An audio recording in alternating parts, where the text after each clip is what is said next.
Clock, do we know who is on the telephone? Director, I think Director Rankovich, are you on the phone?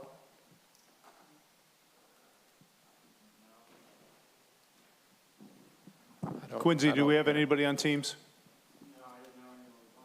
Yeah, check Teams, please. I know we have a few that are not going to be able to attend tonight's meeting. So with that, we have a quorum. So if I could, do I have a motion to open the meeting? Motion second. All right, and thank you very much, Rose, for sending us and working with us over these past several years. Do I have a motion to accept the minutes?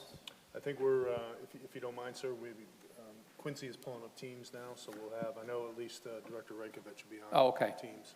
Okay. Okay. I'm not sure about Ricky. Ricky might be on as well.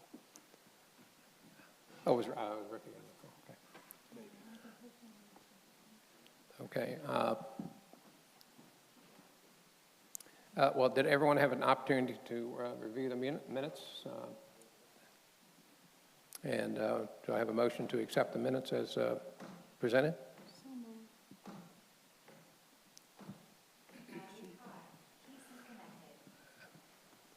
Second. Are we on? We've had all in favor say aye. Aye. Aye. Minutes are approved. And we will wait just another minute to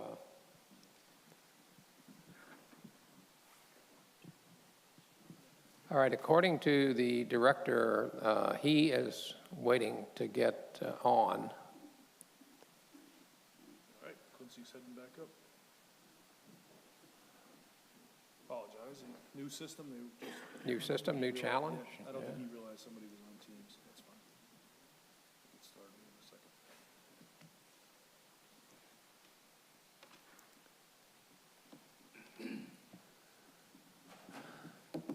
Okay.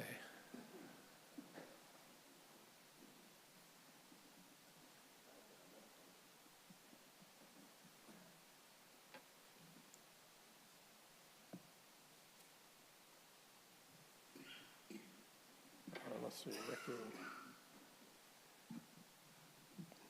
Okay, Ricky is also waiting to get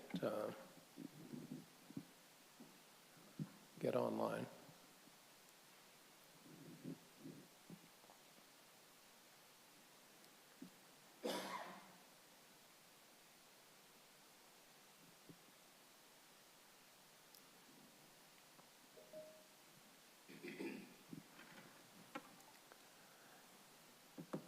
David O'Quinn, I invited him as well. Oh, He's going to join us. Commissioner O'Quinn is on. Somebody admit them, please.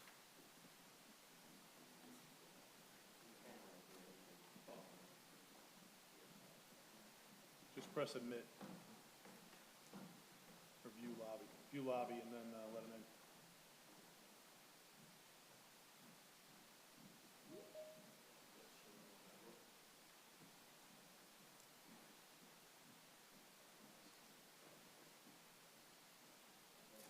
No, we need somebody to let them in. So see there's a view lobby on the screen? We can't do it up here, Bill. View lobby right here. And then admit all. There you go. There we go. Director Rankovich, are you on?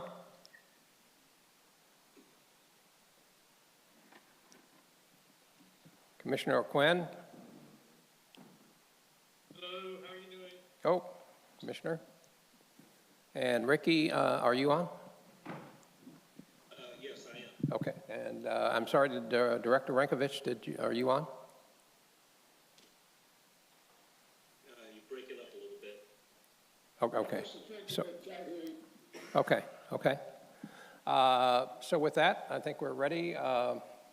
Chief, if you're ready to start your presentation, I think we're going to have our update from Captain Robinson on the accreditation and certification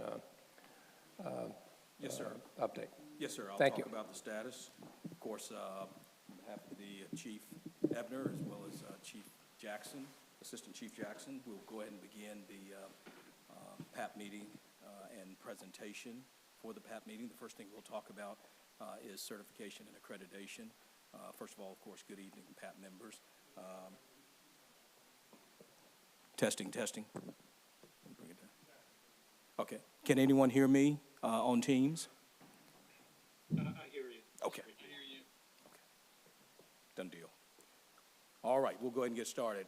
First of all, really want to thank all of the Police Advisory Panel members, both who are physically here, as well as those that are attending virtually, as well as some of the previous PAP members who are no longer members of the PAP. I want to thank each and every one of you for just holding us accountable and making sure that in this area of certification and accreditation and many others that you guys have recommended that we look at, pursue very aggressively, we wouldn't be as far as we are today if it weren't for you all holding us to task, and we really, really do appreciate it. Without further ado, I'll go ahead and begin. Speaking of certification and accreditation, we are currently in what we refer to as Phase 4, and we'll talk about some of the things that got us to where we are today. Of course, we will continue the efforts in identifying and implementing standards of both programs. This is both CALIA as well as certification. We are actively partnering with the Georgia Chiefs of Police Association as it relates to certification. In fact, we have two of our individuals who are intimately involved in the certification process attending a conference this week. I talked to them a couple of days ago, and they are gleaning a lot of information from their attendance, and I think that will definitely help us remain on track. So we are attending the bi-monthly meetings, and as I stated, the Georgia Police Accreditation Coalition is who we're working with very, very diligently and intimately. Next slide, please. All right, certification and accreditation. Of course, we are continuing with the file reviews as it relates to reviewing the various standards associated with certification as well as accreditation. Last month, and we talked about that during the last PAP meeting, we did an informal walkthrough with visitors to the office who physically walked through many of our standards and the processes to ensure that we are in compliant with all the standards. They actually came here, certification and accreditation manager from Hinesville Police Department, and that was extremely helpful, and we were able to report out many of the positive comments that were actually given to us from this certification and accreditation manager. And even beyond that, we will be working very closely with that person. Next is June, of course, as I referenced earlier, our accreditation and certification manager as well as the supervisor in that unit are currently attending what is referred to as the GPAC Summer Conference. This is a more robust meeting that's kind of builds on those bi-monthly meetings that take place as well. So we're intimately involved in this process, and we're very aggressively pursuing the efforts that are necessary in order to ultimately obtain certification and accreditation. Currently, after reviewing all the standards, as well as internally and external partners reviewing those as well, we're very confident that 28% of all the standards that we need to comply with are in compliant, and we feel very comfortable about those. The others we are working on very diligently. Some of those are deemed in compliant after certain training takes place, and those training that are training things that are necessary or training exercises that are necessary, they're scheduled. So we're hoping to go ahead and take care of those as we continue in this process of benchmarking and squaring away all the rest of the standards associated with certification. Okay, next slide. All right, certification, of course, is a 7-phase process. At least that's how we've broken it out. And we've talked about this on many occasions. So this is just for your reminder is these are the other things that we have our eyes set on to take care of as we continue this process. Next slide. All right, the challenges, and these are challenges with all departments, and this is what we've gleaned from talking to certification and accreditation managers, both those that have come to our office as well as those that we've met through those bi-monthly meetings, is just shifting the departmental mindset about the significance of certification and accreditation. You know, when you're having to document and make sure that as we are doing the things that we would commonly do, just like all departments are, but if you are pursuing certification and accreditation, the one requirement that you must be cognizant of is documenting it. And that's part of the shift for making sure that all the lieutenants, all the sergeants, our training department does an awesome job in making sure that we account for all the training that we do, but getting everyone else kind of in that rhythm. And those things are taking place right now as well. And of course, our part in the certification and accreditation arena is making sure that we educate all members of the department on the certification and accreditation process. And that's from the time they are hired, right? So as soon as someone walks in the door, we need to go over with them, these are the things that are necessary for us to do and document as a department, because we are a professional department, but we are documenting and confirming that we're in compliance with these things for this purpose. Because our goal is to become a department that adheres to those certification and accreditation standards. And both, as stated here, are ongoing efforts. Again, we're very confident in where we are and extremely confident in where we're going. Yeah, just to make clear, even though we're going through this process of determining that the policies are meeting national and acceptable standards. Yes, sir.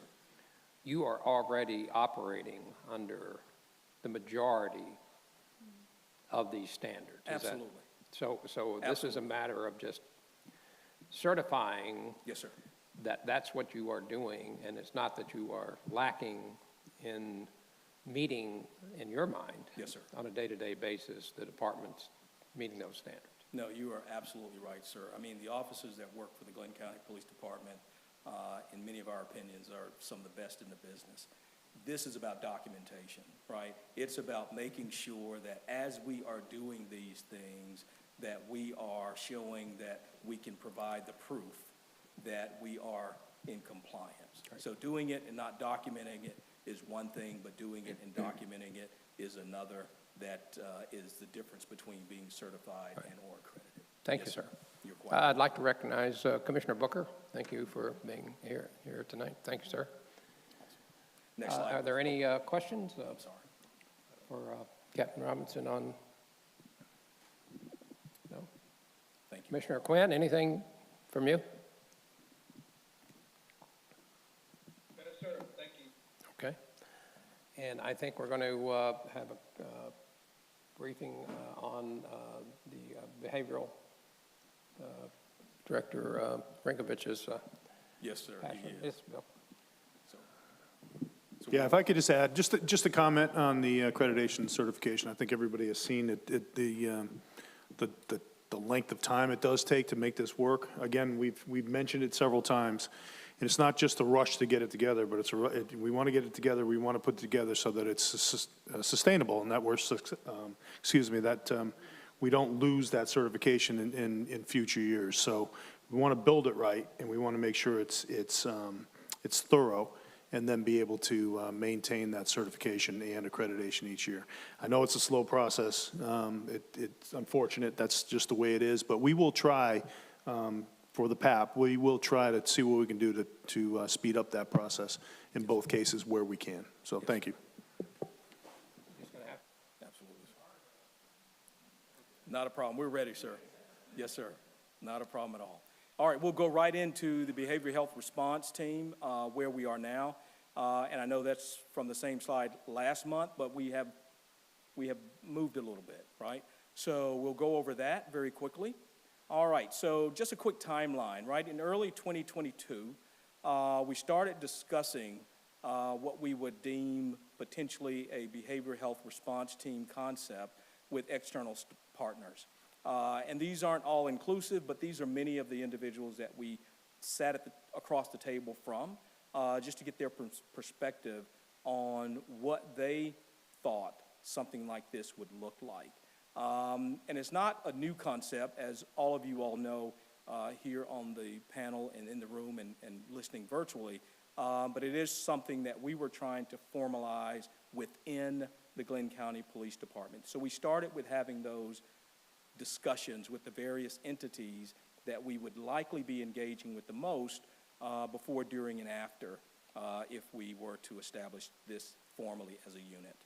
And of course, the state of Georgia was way ahead of the game as well.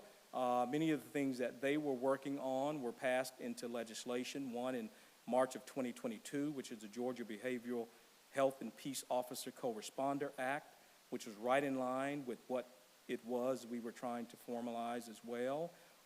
And right in line with that as well was the Georgia Mental Health Parity Act, both, of course, passed in March of 2022, which not only gave us a little more muscle, but gave us a reference point on what we would need to make sure that we're keeping in mind as this idea and concept was formally formalized. All right, October of 2022, to further assist us in this effort, we received a CJCC grant for training of law enforcement personnel, and this was in crisis intervention training.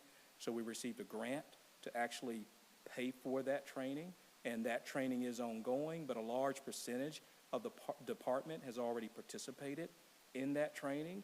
But those, as you can imagine, that is ongoing professional development even once they receive the basic, what we would call critical intervention or crisis intervention training, right?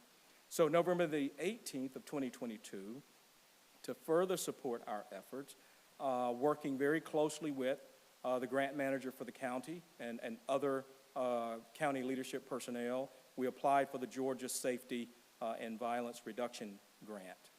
Funding for the embedded mental health professional was part of that request, right? In June of 2023, which is the month we're in, earlier this month, we were approved to pursue or to obtain funding that would support our efforts, and this being one of them under the Public Safety Community Violence Reduction Grant.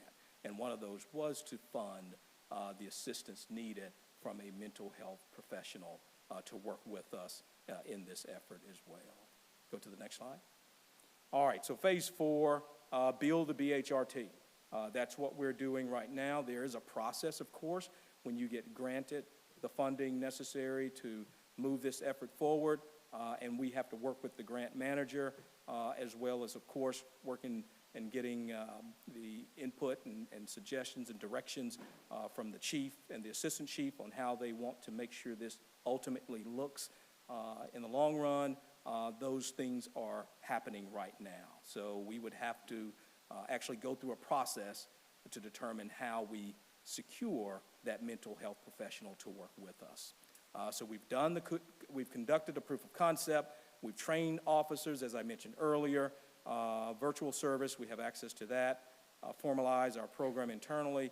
And then, of course, as you see, the next step would be pursuing that mental health professional, which we now have the funding for. So overall, I think we're in great shape. I think this will be something that will be very beneficial for not only the officers, but definitely the citizens of Glynn County and our visitors, so that when we are responding to incidents like this, hopefully we can respond in a way that helps us get the most safe result possible. And that's ultimately the goal with the behavioral health response team. And that's our latest update on where we are. Thank you. Are there any comments or questions, observations on the captain's presentation? All right. Thank you so very much. Thank you so much. And we'll move into the recruiting update. Good evening, everyone. O'Neill Jackson, Assistant Chief of Police, Glenn County Police Department. Currently, we have staffing of 104 officers. That includes 4 officers who just graduated last Friday, and we have more in the pipeline to begin the academy in August. As you see on the slide, we're allotted 140 officers. So we are currently 36 down. In civilian personnel, we're allotted 15 civilian staff, support staff. Currently, we have 14 of those 15 positions that are being filled and occupied. Last month, we had earlier this month, we had our career fair over at Ballard Park, excuse me. We had folks from fire service, communications, as well as GCPD, as well as far north as Savannah that participated in that event. So we are continuing our recruiting efforts, not only here in Southeast Georgia, but throughout the state, as well as Florida, and from recommendations of the PAP committee, military bases, as well as educational institutions throughout the nation. So we're hopeful that we can continue on the progress and get more qualified applicants into positions that are vacant. Any questions in regards to our recruitment efforts? Yes, sir.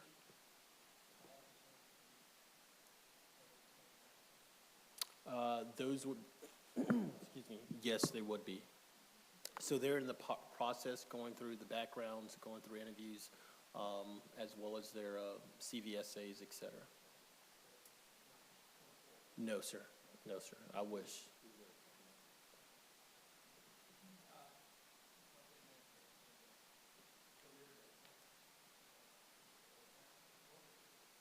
What was the turnout? We put a lot of effort into it. We would have loved to have seen more response from folks interested. Some of the applicants that came were under the 21-year mark to become police officers, so we did steer them to fire and communications and things of that sort.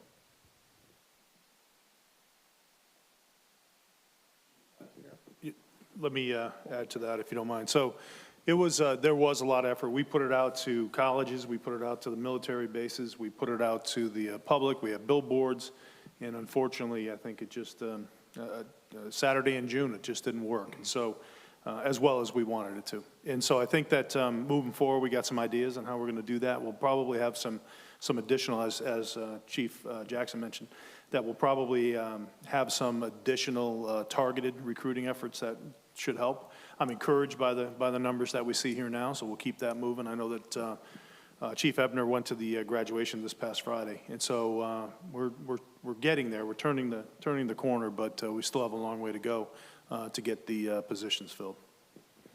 And we did pick up 2 interns, I was told. Sheriff, I think, Sheriff? Yes, Chief, I want to make sure that we're still maintaining a high standard of applicants and not lowering our standards just to meet the numbers for manning the police department. No, absolutely.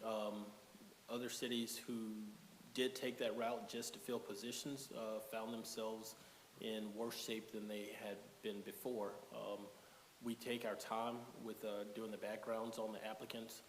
In addition to the interview process, which is held by 3 supervisors, after that file is reviewed, then all the command staff, all the captains review it as well, and we drill down on things like their disciplinary, if they happen to be an officer coming from another agency, and their backgrounds and things of that sort.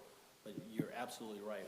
We can't lower our standards just to get warm bodies into police uniforms.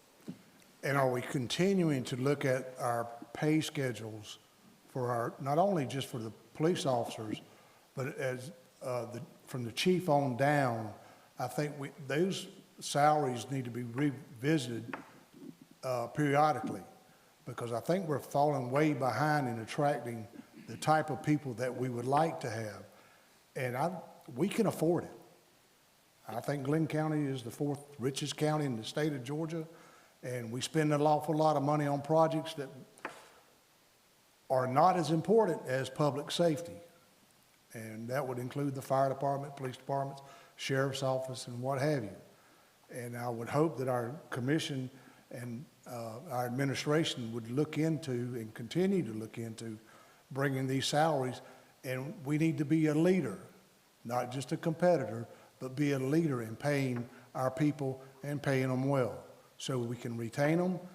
And it's obviously that you're trying very hard to train them well, and that's what the citizens of Glenn County deserve. And I would say that for the most part, the majority of these citizens are willing to pay for it. I couldn't agree with you more, Sheriff, and I believe that's something that the Chief Ebner, will be touching on when we get to the priorities that he has. Thank you. Yes, sir. I was going to make a comment. I did stop by the Ballard event, and I was impressed with the level of effort that went into the preparation for it. I don't know, I can't recall if we've done anything like that before in our community, but the fact that you had younger people stopping by, inquiring about a career in law enforcement speaks volumes. So that's impressive to me. And I'd like to see us continue something like that, because you're not only branding in your community, but we're sending a message, the value of this particular office. And I think it's important to continue that. So I would, and even though you said the numbers were low, it was still impressive to see those that were there on the ground, ready to answer questions. And I like that idea about growing our own, so to speak. I mean, I don't want to lower the, like you said, Chief, we do need the best of the best, and we are a leader. But I do think it was an important presence to bring to the community. And from what I could tell, it was a lot of chatter about it, that, you know, this is what's happening. So I thought that was good. Yeah, I forgot to mention that. So, Abra, thank you very much for coming out that day. Yes, ma'am. And obviously, this was our first inaugural one, and we do look forward to continuing it. Fire, the police department, they put a lot of work into it. Our training staff, as well as Chief D. Christofalo's staff as well. Yeah, I think the college can play a big role in this effort by establishing programs that incentivize and encourage young people to get involved in law enforcement. And I'm not sure what they're doing over there now, but that is obviously an attraction, and you know, a lot of young people are attracted here to go to school here, and you know, sort of pushing them in that direction could be very helpful at the same time. So, any other comments on the Chief? Thank you, Chief, for that. And I'd like to move into the next agenda item, the crime statistics, just to sort of give us an idea of what's happening in the county and in terms of criminal activity. Sure. Yes, sir. So these are our numbers, 21, 22, 23. What we have to keep in mind is in 21 and most of 22, the way we were reporting was to the Uniform Crime Report to the FBI. Currently in 23, we're reporting under the National Incident-Based Reporting System. And basically it tracks every incident, every victim. It looks at things like victim's relationship to offender, time and day, so you can potentially look at all the information in the statistics that's being put out there to do crime analysis and some data mounting to hopefully do some predictive policing and intelligence-led policing.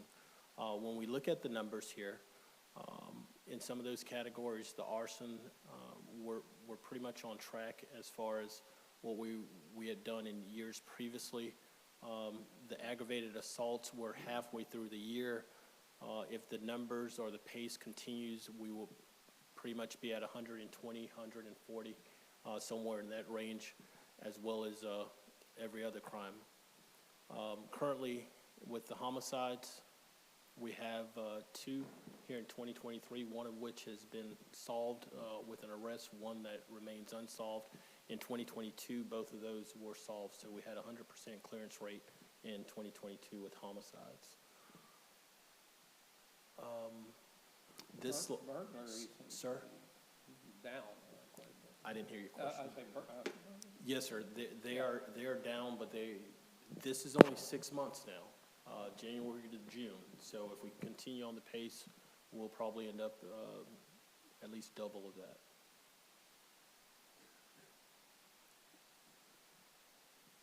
Any other questions on this particular slide? We're going to get to the more important one. So gun violence is on the rise here nationwide and everywhere. The Glenn County Police Department and all the other agencies here within Glenn County are working collaboratively to put a stop to it. It hurts families, it ruins lives, and we've seen here recently where innocent people are being harmed by this. The shots fired call, I'm going to explain that a little bit. So a shots fired call, it could be a concerned citizens, hey, I heard gunshots, we respond to the area. We may or may not find any evidence of an actual shooting, i.e. casings or any type of damage done to any property. In the category with gunshots, those are actual victims. On this particular slide, there does need to be a correction, however. It's showing 19. However, when our crime analysts went back and looked at the numbers and actually read those 19 reports, it's actually 12. Some incidents were our agency assisting the city of Brunswick, or some other type of incident where the report had been mislabeled as a gunshot when there was not an actual victim that was struck by a projectile. For 2022, like I said, we had 2 homicides in 2022, both of which were cleared with an arrest. So, Chief, you can go back to that slide, just so Yeah. I'm clear. So 19 is actually where we had victims. 19 should actually be 12, and 12, we actually okay. have victims. Okay. Yeah, someone that was hit with a projectile. Okay, thank you. And that needs to be even more clarified. So if we went to a call where someone had an accidental gunshot wound, then it would also be captured in that statistic as well.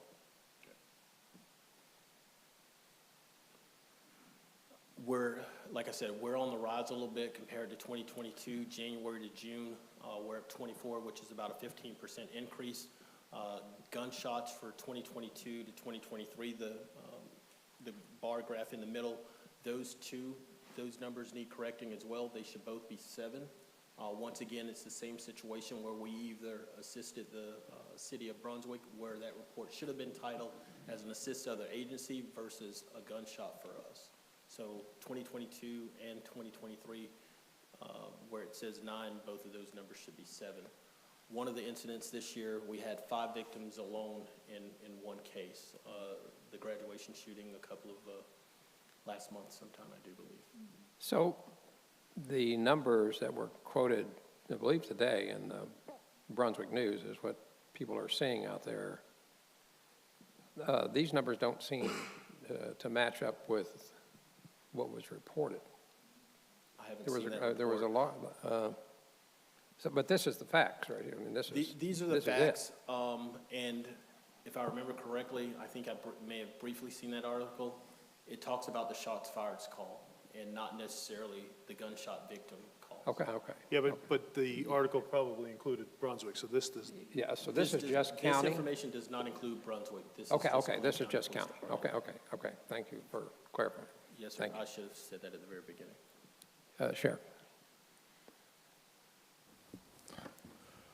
Chief, you and your department, the sheriff's office, Sheriff Neil Jump, and the city police chief, Kevin Jones, I want to applaud you because in the last few months, I have seen a concerted effort by everyone working together and making this happen. And it's been a long time coming. It used to be this way before, and we lost track of it somehow over the years. But I think you're on the right track of bringing back this unity, because you sure as hell can make it happen with the three of you working together as opposed of you not working together. Just keep up that work, and I think we all will be successful in keeping our people safe. So thank you. Yes, sir. That's our number one goal. It doesn't matter what color our uniform is. It doesn't matter what's on the side of that car. We all carry a badge and gun, and we swore to defend the Constitution of the United States and the Constitution of Georgia and enforce those laws, and that's what we're going to do. Thank you, Chief. Any further discussion, comments? Now, we'd like to hear from Chief Ebner. Chief, welcome. It's Thank your you. first meeting before the PAP, and it's our last meeting, so I'm not sure that those two things are related, but it's welcome. I just want to Welcome. clarify I didn't have anything to do with that. But first of all, thank you, Captain Robinson, Chief Jackson. You did a really nice job putting this together, and it's a pleasure to be here before you. I know it's my first time here, but it's not my first time meeting all of you to actually stand in front of you. So I just want to say thank you. I didn't put anything down on purpose because I wanted you to, I guess, pay attention to me and hear what I had to say, because I just want to do a brief overview. Priorities are something that can change depending on what's going on. And based on the last couple slides you saw, my priorities obviously are crime and violent crime. That's the overall one, arching one that affects everybody that lives in this county and the surrounding area, as well as Florida and Northeast, because there's people that come all over the place that commit crime here and vice versa. You mentioned it yourself, Sheriff. In the last few months, you've seen a concerted effort on partnerships and collaboration. In my experience, that's the only way I know how to be in law enforcement and to work is through partnerships and collaboration.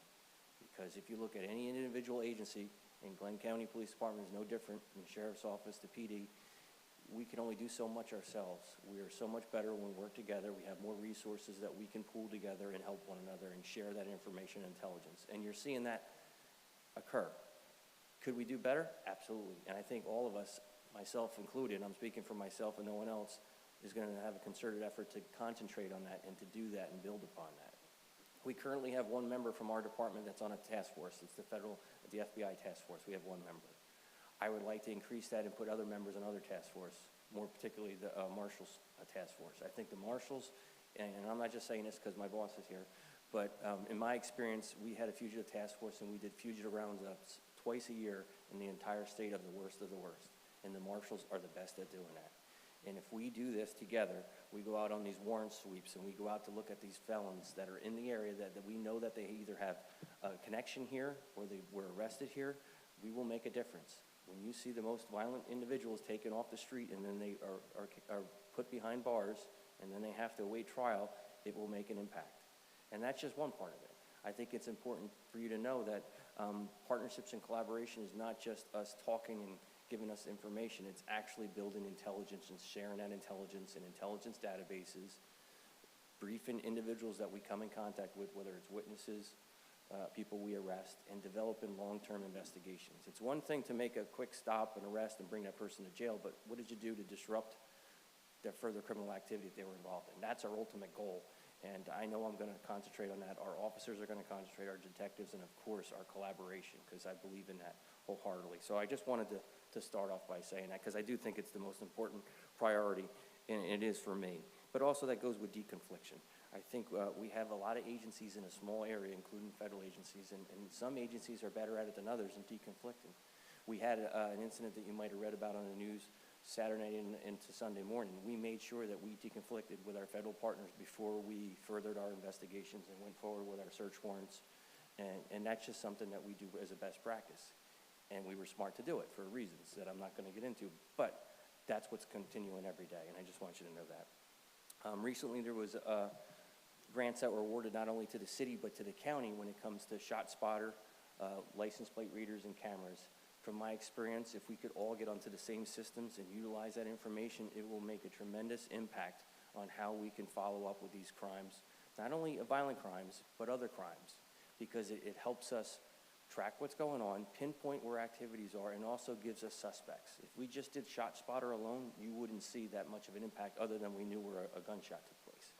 The cameras, the license plate readers, all working in conjunction with our actual officers on the street, the uniformed personnel and detectives will really have an impact. And I know you mentioned, Sheriff, there's 3 agencies involved. I'm looking further than that. Obviously, I think that the school is extremely important. They're interacting with a lot of juveniles on a daily basis. So obviously, Chief Ellis and all his personnel are going to be intimately involved with all our efforts, as well as our federal partners. So I just want to make that clear because there is a lot of juveniles that are involved in violent crime as well, and we want to make sure that we're involved in that in our criminal investigations. So entering into MOUs, we have them with many agencies, but we need to continue that and build that, like I said, with the Marshal Service. We already have it with the FBI. That missing juvenile that you probably read about recently, the female that they first came across in social media that she was abducted, we wouldn't have been as effective on that if we didn't have our member on the FBI task force when they went up on communications to help us pinpoint where this individual was and help us move our investigation. And then, of course, a lead came in. So these are things that I can share with you now because it's occurred, but that's what's going on, and that's the collaboration that we have to build upon and continue to make a real impact here. Recruitment and retention. I'm going to touch upon that because it affects everything we do. We touched upon the incident, the career day we had at Ballard Park, and thank you for coming. There's a lot of work went into that. And I even warned everyone before they went, I said, listen, if we don't get the return we would expect, don't let it discourage you. It's just the beginning. Word gets out, and it'll continue. And I think our best advocates are all of you, the public, and everyone that works for the department. And I tell everyone, the people that work at our department, you're our ambassadors. Wherever you went to school, you went to college, wherever you grew up, put the word out. Have them, if they're interested, you want them to bring them here. That's what we want. We want to get the best and the brightest. And no, our standards have not changed, and we're not going to allow them to change. We're going to hold people to the highest standards.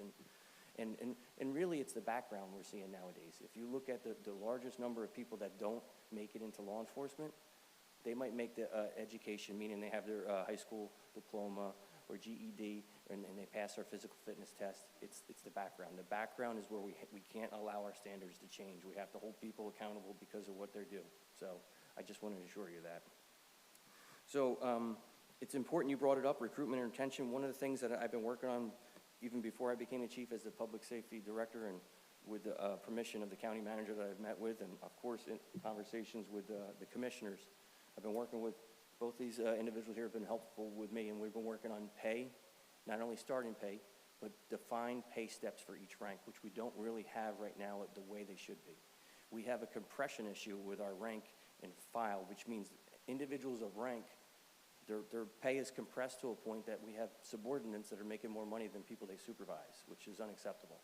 So we're going to do whatever we can to present a good package forward, but we're also, besides just increasing pay and steps, I believe in higher education. I believe in incentivizing people to go get their degree, not only for reimbursement, but to actually pay them extra each year for whatever level of education they have. That's a great way to attract the best and brightest. But more importantly, like me, when I started out in law enforcement, I only had my associate degree. Now I went on past my master's because I did it all throughout my career because I was incentivized, and it has helped me become more professional. And I'd love to see that happen to everyone else that works here. So we're going to put that in there as well as a proposal. Hiring incentives, and not only referral incentives. We have officers, if they refer someone to work here, they should be rewarded for that. I think it's important because they're going to refer someone that they would want backing them up or assisting them on a case, or riding midnights with them if we did double patrol, like we're doing right now in the city when we're assisting them with their saturation details and in our concentrated efforts there. I think that's important. So shift differential and specialty pay is another thing. We have officers that work nights, weekends, holidays, away from their family. Many agencies, including where I came from, it's just a small percentage, but it's a percentage that, why not? You're working when everyone else is sleeping. I think it's important. It says a lot.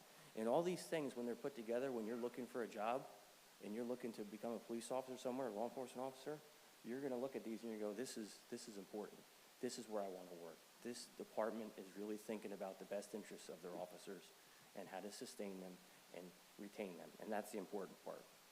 Another one of my priorities is obviously public safety. And what I mean by public safety, I already said crime and violent crime. I'm talking about traffic. I'm talking about all the issues that you hear on social media or the calls that we get. And it's not just on St. Simons. I'm talking about the entire county. I live off of State Road 99, and I could tell you there's cars that move out there just as well as any other part of the county. So to me, it's just as important anywhere in the county that we're going to do these. We're going to do these strategically. We're going to do it based on not only calls that we get, but what we're seeing, where accidents are occurring. So it's going to be based on data, but also for public awareness and perception. So I just want you to know that that is one of our efforts that we're working towards. It's difficult when you're understaffed, but it's not impossible. And we just have to be smart. We have to be, I want to say, work smarter, not harder, but both. Looking to expand our use of bike patrol in certain areas.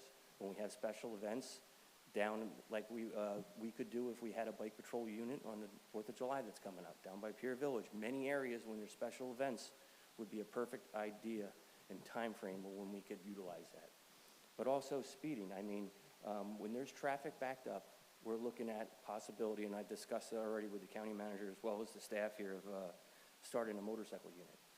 Sometimes when you can't get across on that causeway, how would you get out there and to be able to get around that island quickly and efficiently with a sworn member when they can't get their car through traffic, and the motorcycle would be an ideal way of doing that. So that's something we're looking into. But also to supplement, we have officers that get called now for parking complaints and other issues when we actually have some serious crime going on, and it ties them up. So we're looking into not only maybe looking at, I don't want to say meter maids, but people that can enforce parking issues, so more, whether it's code enforcement or through specialty officers, but also we've had people that have been sworn that work for the county that have asked me about being a reserve officer. So utilizing reserve officers would be a great idea to supplement our patrols in certain areas, especially during special events or with issues that might be going on. So that's something we're actually looking into right now as well. All these put together can help us, address these public safety issues. There's other issues that sometimes we just can't fix, but we can go in and make somewhat of a difference, whether it's just a concentrated patrol effort, if it's more signage that we can put up, and it's just having officers out there to warn people. The best tool that an officer has, in my experience, is their discretion. So just getting out there and interacting with the public, whether it's through a traffic stop and warning them of why they're out there, is just as effective sometimes as issuing a summons and a ticket. So another area that I'm looking at already, and I think it's important and is a priority of mine, is internal affairs and the Office of Professional Standards. Everyone in the department needs to know that they're held to the same standard. It doesn't matter whether you're the chief or you're just a recruit that we just hired.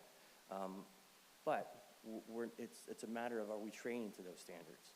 We're holding people accountable for what they've been trained on, and then if they make a mistake, we're going to correct those mistakes, and we're going to move on for it. And hopefully these mistakes won't happen again.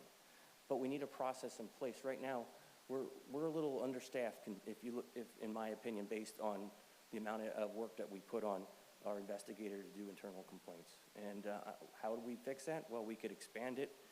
I want to look at where it should actually be in the organization, where it is now. So we're evaluating all these things.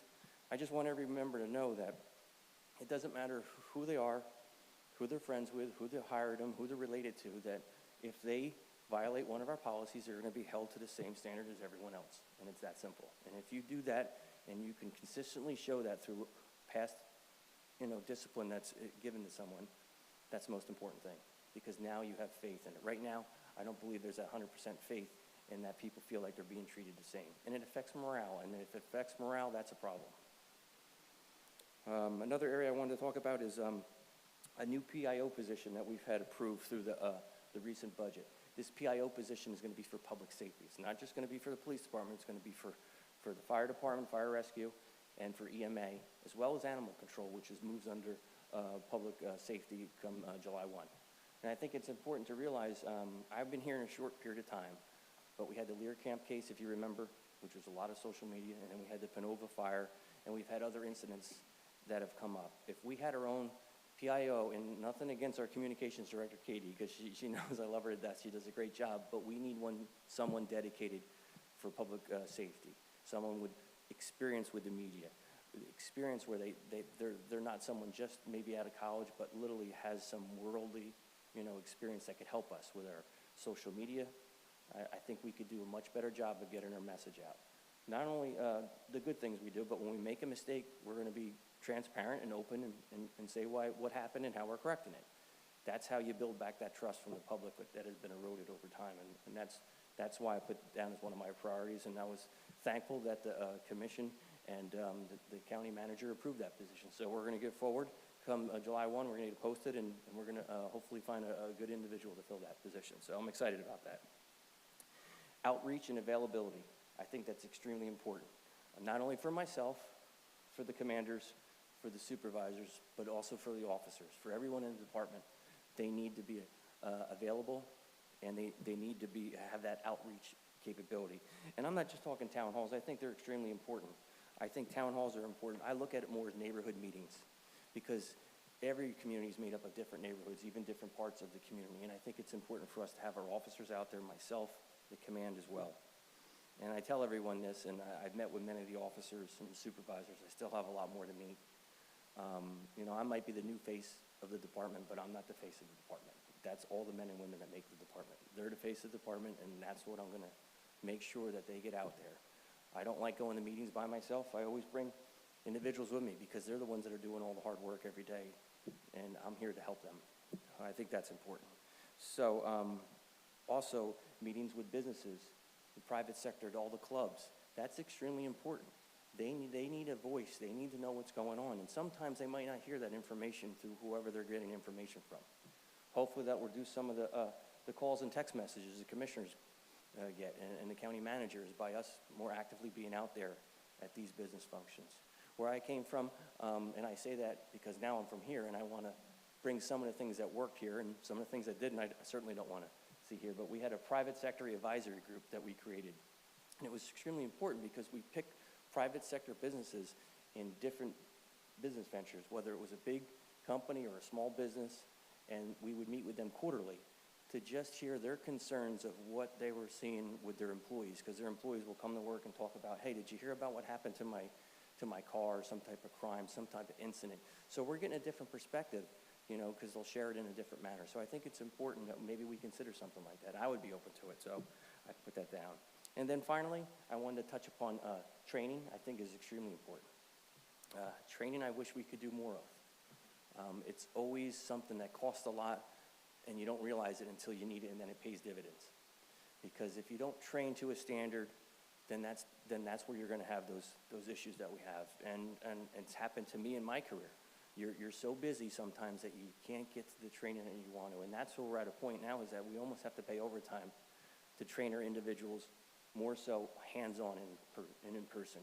That's where officers get the best, I want to say, retention for what they're being trained, as opposed to just watching something online or in their car or at a desk. And obviously to get there, we have to make more of an effort, but that also falls back on hiring more individuals and retention. So it's a priority of mine. It's a priority for all of us for the department.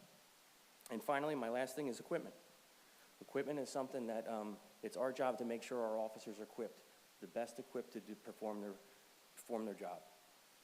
Are they equipped well? Yes, they are. Could they be equipped better? Absolutely.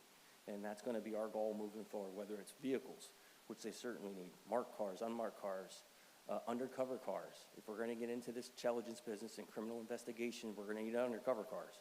It's extremely important. We're also going to need vehicles for our CID, different vehicles that I won't talk about in particular, but equipment that they need to perform their jobs, whether it's to digest computer databases or to go through, social media, you name it, cell phones. There's a lot of equipment that we need to stay up to date with and not fall behind on if we're going to stay cutting edge in 21st century best practices in doing criminal and police work investigation. We also need a SWAT vehicle. Our SWAT vehicle is extremely old, and that's something that actually I just spoke to the county manager about recently, that we're working towards that. And also, when all these things fall into training, FLETC is probably the best place in the country to do training. I just found it's like its own city over there. It's amazing. We don't use it, not close to enough. I was in a long car ride today with Chief Vinny DiCristofalo. I'll just call him Chief Vinny. And we drove all the way up to Valdosta to review the EOC building out there, since we're in the planning stages for a new EOC here. It was a good day, but we also got to talk about training for the ride. And the one thing I just want to touch upon is that we're looking at FLETC to do a rescue task force training for our firefighters and police officers to work together. So if there's an active shooter anywhere in the county, we could be better prepared for it. Because right now, it's one of those things that we know we have to train for it, but we need to find time, but we also need the professionals to show us how to do it, and that's why we're relying on FLETC. So we're in the planning stages of doing that now, so I'm excited about that. If you have any questions for me, please ask me. Just one point, early on in your discussion, and the sheriff made a comment about it, with respect to cooperation between the sheriff, the county, and the Brunswick. And I agree with the sheriff 100%. I mean, it's important that the community know you're working together. And part of my background, and so here, we had people who were actually embedded in these other departments that fostered this kind of exchange of information, that there was a sort of a common understanding of what was going on by having people actually there, you know, and sharing the experiences. Anyway, just something that, but I agree with one of your last points. Training is incredibly important, and it's important not just to the community, but to the officers, the men and women who are out there on the street, to make sure they're getting the best possible training they can get. And FLETC is without a doubt the world's best at it, and I encourage you to take advantage of that. But Absolutely. we appreciate your presentation, and you're hitting all the points, and the commission and the community, you know, hopefully is going to stand behind you and to help you get there. So any comments, observations? I would like to follow up on what you said. I mean, there has been a lot of collaboration that maybe the public doesn't hear. And I know in the public meetings that I did prior to being sworn in as chief, I made mention of it. If you remember that unfortunate homicide that occurred out on St. Simon's Island in Ms. Neubauer, we wouldn't have been able to solve that case as quick as we did without the assistance that the Brunswick Police Department played early on, that they didn't even know they were assisting us on, but we were able to connect that information, those dots, and it really helped us, did it not, solve that case and bring that to a successful conclusion the best we could, how tragic it was, but in that short period of time. And that's what happens when you can collaborate and you share information. Right, yeah. So thank you for reminding Thank me you. of that. Thank you, Chief. Any other, Commissioner Quinn's on the phone. I just want to give you an opportunity. You were sort of the, you know, the one who had the imagination to pull this panel together. And any comments, Commissioner, on that?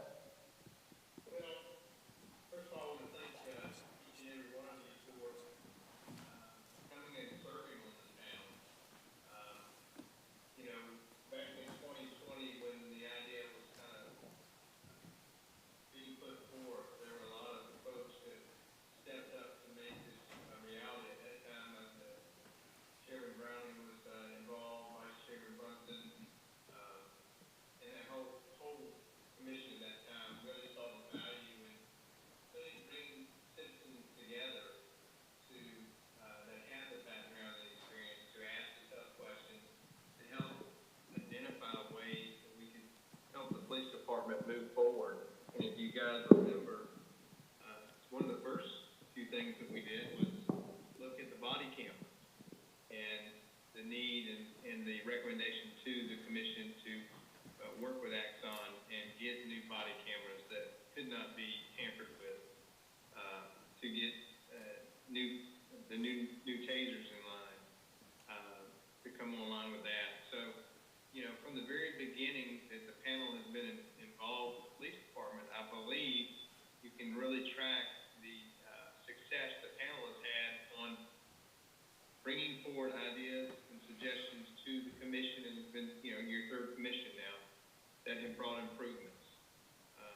I think if you go and look back at the budgets in 19 and 20 versus where they are today, not just from, you know, a percentage of growth, but just the investment that has come forward. I hear the discussion now about pay compression, and that was a huge discussion when we started in 2020. The fact is, we tried to address that in I think it's 21 or 22, correct me if I'm wrong, Mr. Fallon, but with our new pay scale. And unfortunately, the way inflation is, we still have compression, and we still have issues, and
been done and accepted as well in this community without you guys stepping up and giving your time, your efforts, being involved. And so, as a citizen of Glenn County, I thank each one of you for what you've done.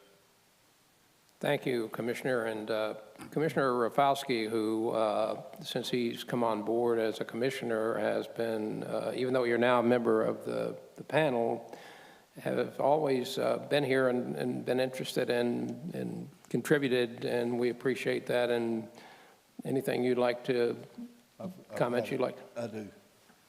Good afternoon. The Glenn County Police Advisory Panel was created on April 16, 2020 by the Glenn County Board of Commissioners, which Commissioner O'Quinn just talked about.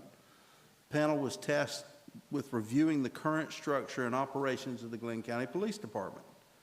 Based on their review and assessments, the panel has developed several recommendations for improvements and corrective action and submitted them to the Police Department leadership and the Board of Commissioners. The Police Department has embraced these recommendations and has made progress towards departmental operation improvements. The PAP, as we call it, was not created to police the police department. It was created to have guidance and community input for our community police force. The men and women who have served on the PAP have done so with great dedication to the task and did not just serve to check a box. Their commitment to the police department, law enforcement, and their community has been shown by their counsel, their attendance, and their service to this committee. I also serve on this panel and have found it not only rewarding, but also insightful. I feel we have helped foster transparency, fairness, and effectiveness in our approach to policing in Glenn County. I extend my deepest appreciation to each one of you for your invaluable contributions as a member of the PAP. I am confident we will continue to make significant strides toward making our community a better place for us to live and work. Commissioner, thank you very much for those very kind words and observations. And I'd be remiss if I didn't remember Carl Alexander and Dominic McClinton, who were part of the group as well. And Commissioner Booker, any comments from you tonight as we close out this panel?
Thank you, Commissioner.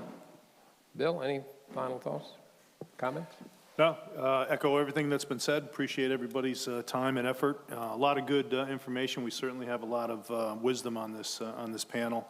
But, you know, by and large, and I think Michael mentioned it when he first kicked it off, it's really helping Glenn County be accountable and be accountable in some of the areas that we need to improve. Seen great improvement, in my opinion, over the last year since I've been on board with Glenn County, and you know, we want to be better, and I think that Glenn County Police Department's on that path right now, and a lot of it has to do with the efforts of everybody here on the Police Advisory Panel. So thank you. All right, thank you. And if there is no new business, Chief, you have another comment? There's one thing I'd like to add. First of all, thank all of you. I know I haven't been here that long, but meeting you and speaking with you individually and collectively, your experience that you've provided not only to the PAP, but I would like to lean on you. We all would in the future. So please don't be a stranger to us. And there's an open line of communication with us. We also have some plaques that we've had made for you, so we want to recognize each and every one of you, including the ones that couldn't be here tonight. We will have one forwarded to you as well. But for the whole Glenn County Police Department and everyone here, thank you very much for your service, and thank you for participating. Thank you. in this. Thank you. Thank you. Thank you. All right, if there's no further business, do I have a motion that we close this meeting? Do I have a second?